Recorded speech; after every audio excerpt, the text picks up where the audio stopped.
ரவி, பாட்டாளி மக்கள் கட்சியின் நிறுவனர் மற்றும் தலைவர் மருத்துவர் ஐயா அவர்களின் அனுமதியோடு உத்தரவோடு இல்லாமல் எந்த ஒரு கட்சி சார்பாக சட்டமன்ற உறுப்பினர்களோ மற்றவர்களோ கட்சியின் விதி அடிப்படையில் தன்னிச்சையாக எந்த செயலும் செய்யக்கூடாது. அதாவது கட்சியோட அதாவது நெற்பெயருக்கு வந்து கலங்க விளைவிக்க கூடாது மற்றும் ஒழுங்கினமான நடவடிக்கை என்று கருதப்படும் என்பது விதி.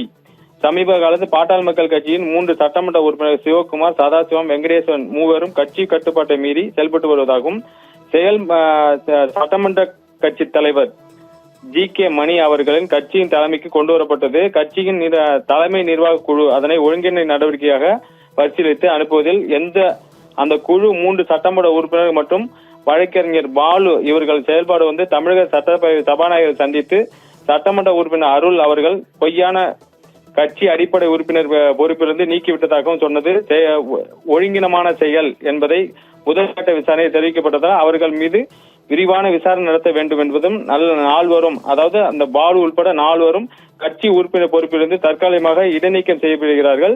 முழுமையான குழு விசாரணைக்கு அவர்கள் வந்து 4 ஆஜராகி விளக்கம் அளிக்க வேண்டும் என்பதால் கட்சி தொண்டர்கள் மற்றும் தலைவர்கள் அவர்கள் வந்து விசாரணை முடியும் வரை எந்த ஒரு சம்பந்தமோ அவர்கள் கூட தொடர்போ வைத்துக் கொள்ளக்கூடாது என்றும் அறிவுறுத்தப்பட்டுள்ளது. விசாரணை குழு அவர்களை 4 விசாரணைக்கு அழைத்து விளக்கம் கேட்பதற்கு முழு அதிகாரமும் நிறுவனர் மற்றும் தலைவர் கொடுத்துள்ளதாகவும் என்பது தெரிவிக்கப்பட்டுள்ளது. இந்த தகவலை வந்து அன்பழகன் தலைமை நிலைய செயலர் அன்பழகன் வந்து இந்த உத்தரவு வந்து பிறப்பித்திருக்காரு. அதனால வந்து 4 பேரையும் கட்சிகள் சம்பந்தமாக யாரும் அவர்களை தொடர்பு கொள்ளக்கூடாது என்றும் தெரிவிக்கப்பட்டுள்ளது. ரவி.